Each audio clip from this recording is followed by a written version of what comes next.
If your dog trails you from room to room, into the kitchen, down the hallway, even pushing the bathroom door open while you're in there, you've probably written it off as clinginess. A bad habit. Maybe even something a little annoying. You'd be wrong. Not about the behavior, about the reason behind it. Dogs don't operate on the same emotional logic we do. When your dog shadows your every move, they are not bored, and they are not simply being needy.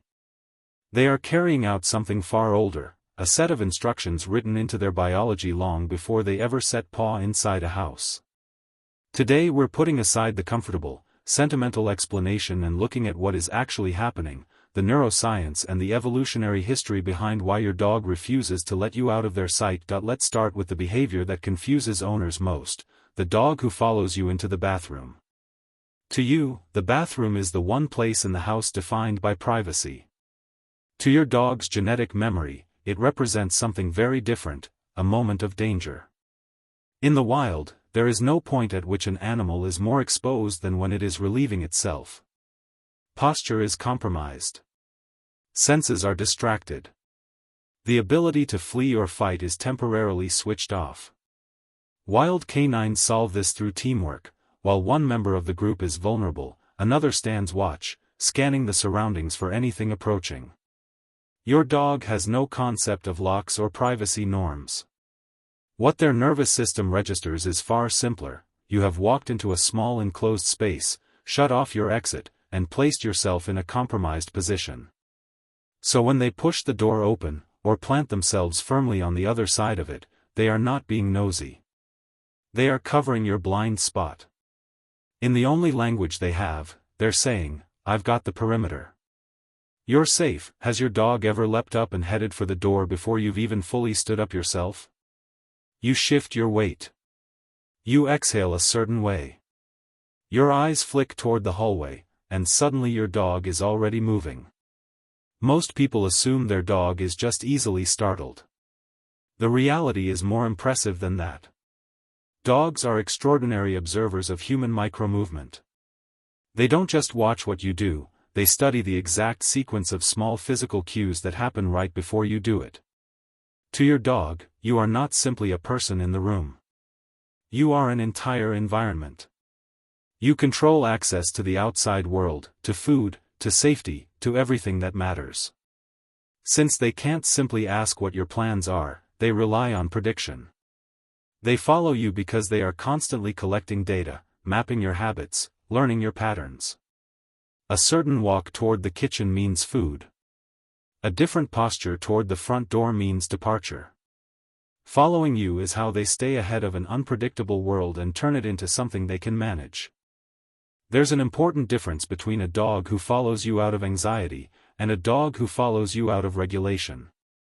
If a dog paces, whines, and can't settle the moment you leave a room, that's distress, a nervous system that hasn't learned to feel okay without you nearby. But if your dog simply walks into whatever room you're in and immediately flops down to sleep on the floor, something else entirely is happening. That's called coregulation. Many mammals, including human infants with their mothers, regulate their own heart rate, breathing, and stress hormones simply by being close to someone they trust. Dogs do this with the people they're bonded to. Your dog's body is measurably different when they're near you. Stress hormones drop. Breathing slows. They don't follow you into the home office because the office is interesting. They follow you because your physical presence is the switch that turns off their internal alarm system. They're not being clingy, they're bringing their calm with them, and that calm is you. Imagine living somewhere you don't speak the language, can't read any signs, and where loud, unexplained things happen outside your window constantly. That's a dog's everyday reality. A delivery van. A car backfiring. Voices in the hallway. To make sense of all of this, dogs rely on what amounts to an information funnel, and you sit right at the center of it. When something unfamiliar happens, your dog looks to you. Your face. Your shoulders. The pace of your walk. If you stroll calmly to the window to check, their brain registers a clear message: the leader is unbothered, so the threat level is 0. If your dog shadows you during these moments, it's because you are their translator. Without you, every sound is a potential danger. With you, the world gets filtered, interpreted, and explained. They're not just following your body. They're following your judgment. It's easy to forget, watching our dogs nap on memory foam beds in fleece collars, that underneath it all they're still wolves in domestic clothing. In a natural canine group, isolation is dangerous. A lone animal separated from its group becomes vulnerable to predators and to starvation. Evolution doesn't update its rulebook quickly. When you walk into another room and shut the door, human logic says, "I'm just 3 meters away." Canine logic says something very different: the group has fragmented. The visual connection is broken. For many dogs, following you from the living room to the kitchen isn't about clinginess, it's about keeping the group whole. Staying within sight of you satisfies an ancient instinct whispering the same message it always has: together, we survive; apart, we're at risk. It's old arithmetic, and in that equation, you are the most valuable number. Dogs experience the world primarily through smell. Their sense of smell is so dominant that the part of their brain devoted to processing it is dramatically larger, proportionally, than ours. As you move through your house, you leave behind an invisible trail. Your scent pools where you sit. It lingers where you've been and grows fainter as you move away. For a dog, moving toward the strongest concentration of your scent is as automatic as a person stepping out of a dark room toward the light.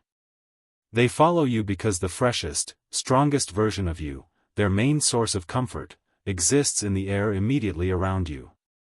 They are, in a very real sense, surrounded by the scent of safety. And when you move, that safety moves with you. So they move too. If your dog has always followed you and suddenly stops, or if they never used to shadow you but now can't seem to leave your side, pay attention.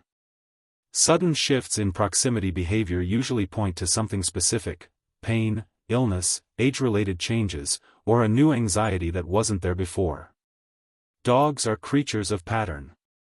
When a closeness pattern shifts sharply in either direction, it's worth noticing. A dog who suddenly pulls away might be hiding discomfort. A dog who suddenly becomes inseparable might be trying to cope with something unsettling. Either way, the change itself is information, and it's worth paying attention to. It can be exhausting to step over your dog in the kitchen, to feel the bathroom door creak open mid-shower, to feel their breath against the back of your leg while you're just trying to make a cup of tea.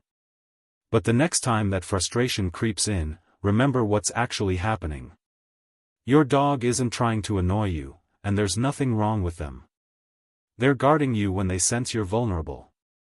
They're using your presence to make sense of a confusing world. They're actively lowering their own heart rate just by staying in your orbit. Being followed by a dog isn't a burden, it's one of the highest compliments a dog can give. It means that out of everything in their environment, every scent, every toy, every comfortable spot in the house, their brain has calculated that the safest, most valuable place on earth is wherever you happen to be standing. They don't just love you. They've built their entire sense of safety around your presence. Subscribe to Raffaloo. Remy will be right behind you tomorrow too.